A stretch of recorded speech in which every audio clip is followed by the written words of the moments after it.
Salutare tuturor! Bogdan Goga, fizioterapeut sunt. O parte a carierei mele mi-am desfășurat-o colaborând cu pacienți cu miastenia gravis, sub supravegherea și sub indicațiile doamnei doctor Crisanda Vâlciu de la secția de neurologie a Spitalului Fildeș. Și am ales astăzi să văd cum este să trăiești o zi cu miastenie. Hai să vedem cum a fost.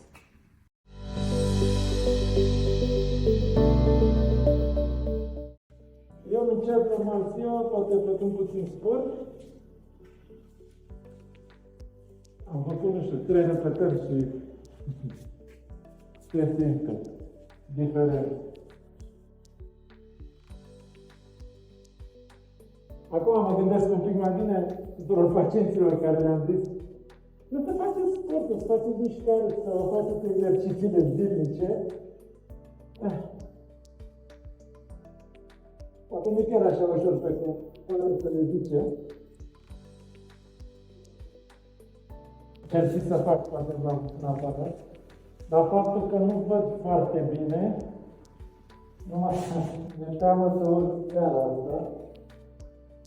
Deci nu-mi dau seama din asta.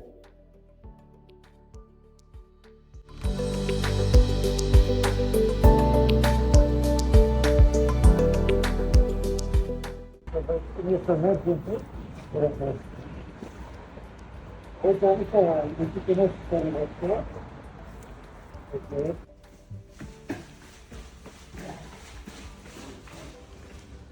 Asta o să scăde ușor, nu? Dar acum, până la 3 n-aș mai putea să mai urc, am urcat jumătate de taci de jos. Am încercat și să lucrez cu un pacient, să vedem ce este, dar foarte greu. Mă mișc sau reușesc să mă audă să explic ceva.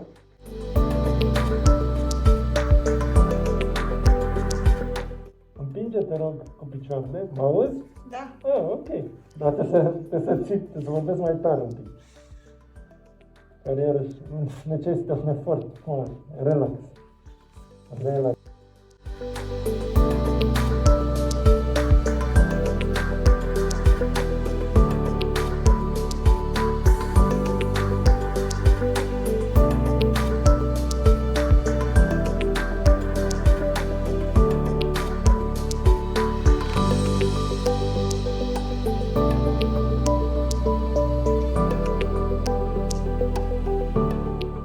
Colegii mei au pus furculițele în sus.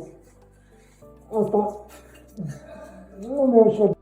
O să renunț la mască ca să văd cum pot să mănânc. Apreciez.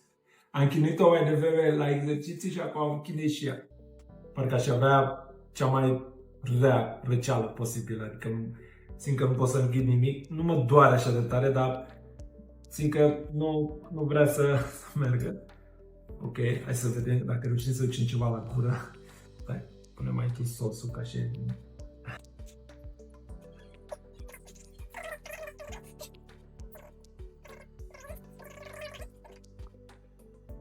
Ok.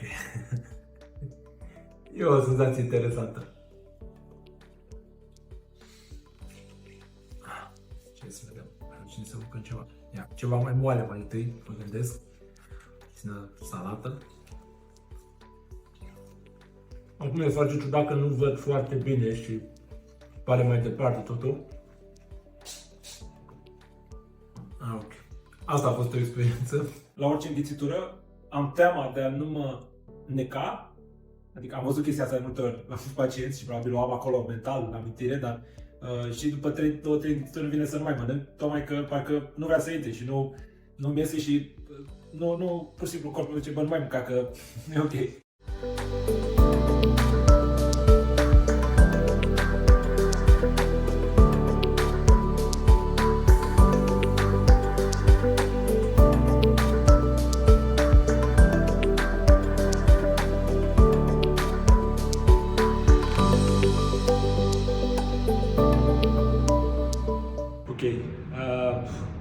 Nu mă așteptam să fie atât de greu.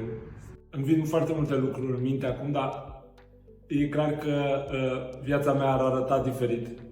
Pentru că eu am zis la început și când mi-a venit această idee, am zis, discutând și cu doamna președinte a Asociației de Pacienți, doamna Diana Arja, am zis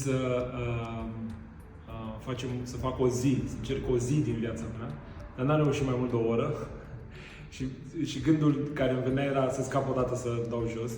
De aceea îmi vine acum în minte multă recunoștință și că nu trebuie să trec zilnic prin așa ceva și bucurie și apreciez și mai mult oamenii care reușesc zilnic să facă față miasteniei, pentru că realmente nu a fost ușor. Deși eram, să zicem, într-un mediu controlat, adică aveam colegi, poate lângă mine, tot aveam teama de a nu cădea, pentru că nu vedeam foarte bine, mai ales când am ieșit pe afară, când a trebuit să cobor, să urc scări. Am obosit imediat, când a trebuit să povestesc, pentru că eu am și susțin foarte multe cursuri fizioterapeuților. Gândul nu prea îmi stătea la curs și la ce informații trebuie să le livrez. Gândul meu era mai mult cum să mă descurc să stau în picioare. Cum să mă descurc să, de exemplu, să fac 2 desene, era extrem de greu. Deja mișcările uzuale au devenit mult mai grele, dar nu termin a face sport. La fel, când lucrez cu un pacient, dar nu mai aveam nu mai eram în largul meu și toate au devenit mult mai dificile. Stând costumat aproape o oră, deja mă simt super obosit acum. Nu vreau să mă gândesc cum ar fi fost o zi. Îmi pare rău că n-am reușit o zi, dar poate să mă antrenez un pic, nu știu. Mă simt amețit, mă simt, nu știu, super obosit, dar sunt așa, parcă sunt un pic năuc. Și vederea, acum, deci mi-am jos ochelarii, vederea nu și-a revenit 100%, adică încă sunt așa blurry, ceea ce îmi provoacă un real disconfort. Însă cel mai dificil mi s-a părut partea de respirat, deși am experiență, am lucrat și într-un spital sport COVID în combinezon, deci am experiență cu 2 măști pe față, n-a fost ușor partea de respirație, chiar am simțit de multe ori că nu mai aveam aer. A fost frustrant la un moment dat, m-am întâlnit cu niște colegi care vorbeau cu mine și eu nu-i auzeam, nu înțelegeam ce îmi spuneau. Și asta a fost foarte frustrant și frustrant și că oamenii nu mă înțeleg, eu mai ales fiind o persoană care vorbesc foarte mult și comunic foarte mult. Și foarte dificil pentru mine a fost partea de a mânca și de a bea apă, adică vă mărturisesc tuturor care urmăriți acest material, mie îmi place foarte mult să mănânc, sunt genul de om care trăiește pentru a mânca, nu mănâncă ca să trăiască, dar faptul că nu puteam să înghit foarte bine m-a făcut la un moment dat să zic ok, am luat 3 înghițituri, nu mai vreau așa ceva, pentru că chiar nu puteam să înghit și aveam acea temere permanentă de a nu mă înneca. Și atunci chiar mi se par oamenii care reușesc zi de zi să trăiască în condiții de genul sau asemănătoare, niște adevărați luptători și pentru asta nu pot decât să vă arăt întreaga mea recunoștință și să poate mă gândesc la ce s-a întâmplat astăzi și poate să schimb un pic și lucrurile pe care eu le recomand sau fermitatea pe care le recomand sau să încerc să adaptez mai bine lucrurile pacienților cu miastenie pe care eu îi tratez.